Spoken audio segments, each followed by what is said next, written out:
Hey guys, and welcome to another episode of Quick Expert Reviews. Today we've got a MatrixPad Z1, which looks like a direct competitor to the Amazon Fire tablet. However, in some ways it's actually better than the Amazon tablet, but more on that later on. We're gonna start as usual with the unboxing to see what's in the box.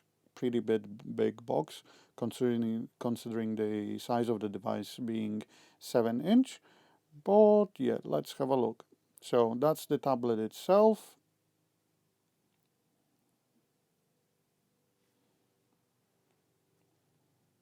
Let's have a look. Okay, so we've got a quick start guide and basically a very brief explanation how to operate the tablet itself, where's the power button, how to charge it, where's the volume up, volume down, and so on, which I'll show you in a second anyway. Then we do have a user guide as well. So if you want to delve deeper into the settings of the tablet, it comes in 5 languages: British, English, Spanish, German, French, and Chinese. And then we've got the actual charger for the tablet as well. A plug with a USB type A, and then we've got the lead with a micro USB at the other end. So, yep, pretty much everything you need to get the tablet going. So let's have a look at the device itself. Like I did mention, it is a 7-inch device. However, this is actually quite pocket friendly, and right next to my Xperia 1, which isn't that much smaller, 0.5-inch smaller, I have to admit that it is pretty decent. Now, in terms of the tablet itself, we've got a power, volume up, volume down, headphone jack, micro SD card, and then we also have a micro USB port, which interestingly enough also supports USB OTG. And then we've got a front-facing camera, and the back-facing camera, both being 720p units. Okay, so let's start with the tablet itself then. Let's have a look into the settings of the tablet and see what's going on in here. So, system is up to date, runs on Android Go 8.1, which is a huge difference as opposed to, like I did mention before, the Amazon Fire tablet, because you do have Google own operating system. It's not some sort of a skin or any custom software like on the Amazon Fire tablet, where you don't have, for example, Google Play Store out of the box and you have to sideload it and stuff like that. The actual tablet itself does run on some sort of 64-bit quad-core processor, and like I did mention, you do get an Android 8.1 Oreo Go edition. You do also get 32 gigabytes of internal storage and 1 gigabyte of RAM. Considering it's Android Go, it's actually pretty, to be honest, it's not slow by any means, but I would say that 2 gigs would be a bit more efficient. But obviously they wanted to keep the costs down within £59.99. So yeah, at least you get an Android Go on it. So the display itself is 7-inch, however it's an IPS display of a 1024 by 700 resolution. Might not be the highest resolution out there, but at least it's an IPS display. They could have gone for TFT or anything like that, so at least the color reproduction and the actual viewing angles are pretty decent. Now the battery itself is of 2500, so you get 2500 milliampere hours.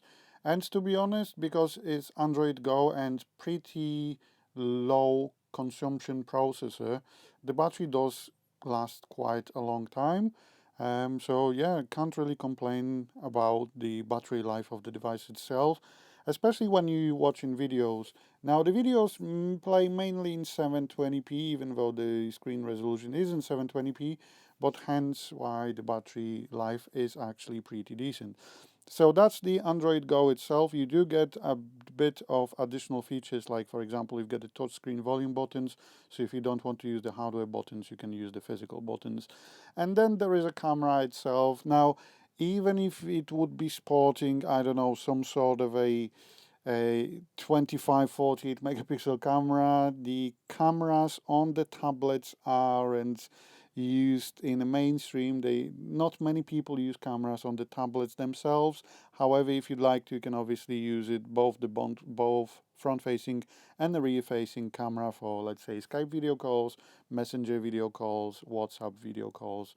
If you'd like to, yes, you can install WhatsApp on this tablet as well. And as you can see, there are not many settings for the camera itself, but this is not a camera orientated tablet, if such a thing exists. So yeah, as you can see, it's pretty much stock Android. You don't get any additional, like, bloatware or anything like that, double ops like with Samsung or anything like that.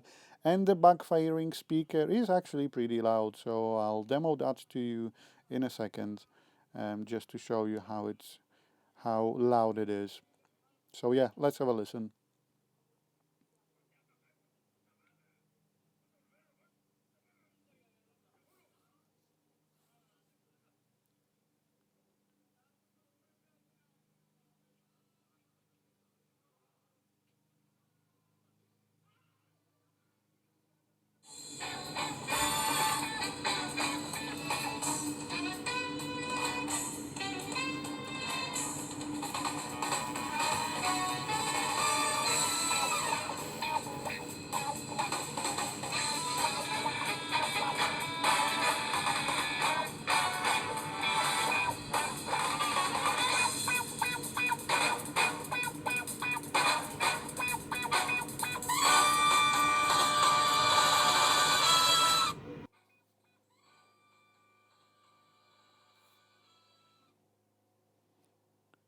And then we're gonna listen to some music as well in a built-in music app itself.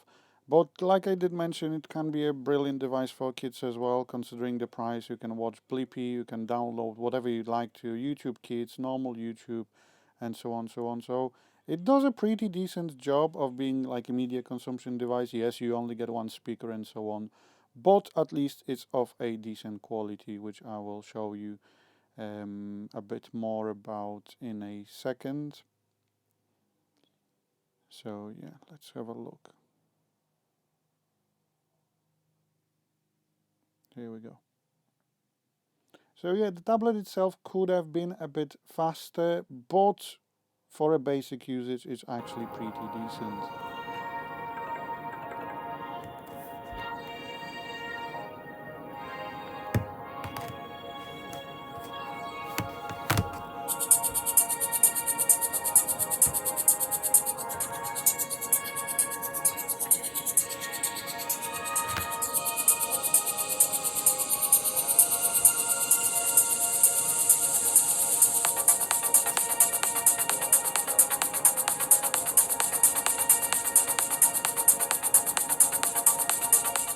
So overall, in my opinion, Vankyo did a really good job of building a pretty decent Android Amazon Fire competitor. There are no adverts like on the Amazon Fire tablets.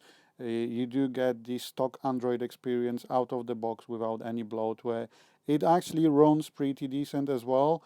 You've got 32 gigabytes of internal storage, which you can expand up to 128 gigs if you'd like to. So yeah, it does a pretty decent job considering the price. So yeah, thanks for watching another episode of Quick Expert Reviews, and I'll speak to you soon, guys. Bye.